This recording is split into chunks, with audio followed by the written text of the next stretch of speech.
السلام علیکم ورحمۃ اللہ وبرکاتہ۔ اعوذ باللہ من الشیطان الرجیم، بسم اللہ الرحمن الرحیم۔ آیت نمبر 29، قاتل الذین، جنگ کرو ان لوگوں سے، لا یؤمنون، جو نہیں ایمان لاتے، باللہ اللہ پر، ولا بالیوم الآخری، اور نہ آخرت کے دن پر، ولا یحرمون، اور نہیں حرام سمجھتے، ما حرم اللہ، جو اللہ نے حرام کیا ہے، ورسولہ، اور اس کے رسول نے، ولا یدینون، اور نہیں قبول کرتے، دین الحق کی، سچے دین کو، من الذین، ان لوگوں میں سے، اوتوا الکتابہ، جنہیں کتاب دی گئی، حتیٰ یہاں تک کہ یؤتوا الجزیۃ، وہ جزیہ دیں، عن یدن، اپنے ہاتھ سے، وہم صاغرون، اور اس حال میں کہ وہ مغلوب ہو جائیں۔ یہاں پہ ہمیں صریحاً جنگ کرنے کا حکم ان لوگوں کے ساتھ ہے جو اللہ اور آخرت کے دن پر ایمان نہیں رکھتے، یعنی کہ جو کافر ہیں، لیکن اس آیت میں اہل کتاب کے ساتھ جنگ کی اجازت شروع ہو گئی، کیونکہ اب مشرکین تو ختم ہو گئے، عرب میں اسلام کا پرچم لہرانے لگا اور مشرکین سارے کچلے گئے، لہٰذا اب مشرکین کا سلسلہ ختم ہوا اور اہل کتاب کے ساتھ جنگ کا سلسلہ شروع ہو گیا۔ اب مسلمانوں کے مقابلے میں عیسائی آ گئے، اور ہم نے سنا ہے صلیبی جنگوں کے بارے میں، کیونکہ مسلمانوں نے ان کے ساتھ، عیسائیوں کے ساتھ بہت جنگیں لڑ کے اپنے علاقے جو ہیں وہ فتح کیے ہیں۔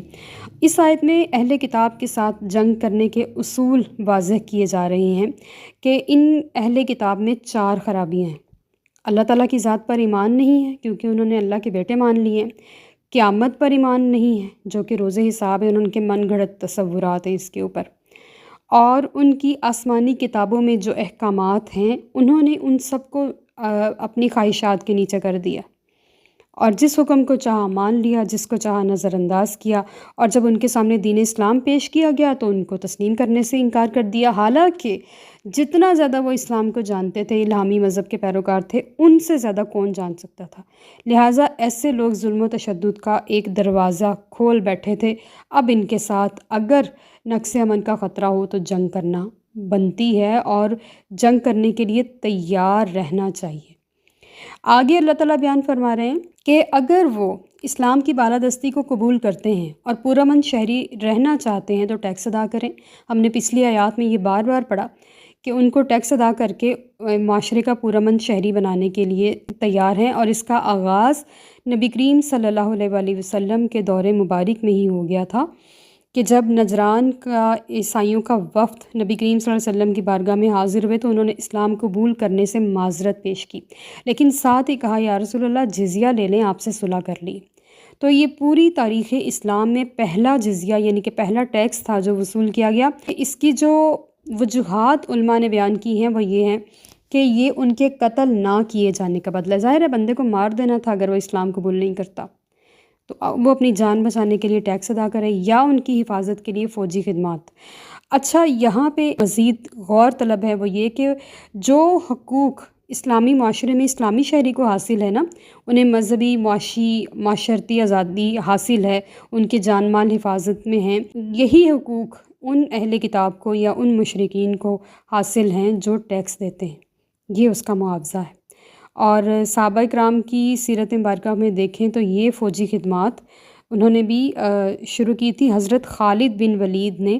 سلوبہ بن نستونہ اور اس کی قوم سے جو معاہدہ کیا تھا، اس کے الفاظ ہیں کہ یہ عہد نامہ ہے جو خالد بن ولید نے سلوبہ بن نستونہ اور اس کی قوم سے کیا، میں تم سے اس بات کا معاہدہ کرتا ہوں کہ تم جزیہ ادا کرو اور ہم تمہاری حفاظت کریں، جب تک ہم تمہاری حفاظت کریں گے ہم جزیہ وصول کرنے کے حقدار ہیں، ورنہ نہیں۔ یعنی کہ جزیہ کا جو مین مقصد ہے، ٹیکس کا مین مقصد یہی ہے کہ تم ہمارے ہاتھوں محفوظ ہو، ہم تمہارے ہاتھوں محفوظ ہیں، اگر کوئی باہر سے حملہ کرے گا تو ہم تمہارا ساتھ دیں گے اور ہم کامیابی کو یقینی بنائیں گے، کیونکہ ہم تمہاری ہی طرح اس معاشرے کے یا اس ملک کے شہری ہیں۔ تو اپنے ہاتھ سے جزیہ دینا یہ کسی بھی قسم کی اہانت نہیں ہے، کسی کی انسلٹ نہیں ہے، بلکہ یہ دونوں فریقین کی باہمی رضامندی ہے۔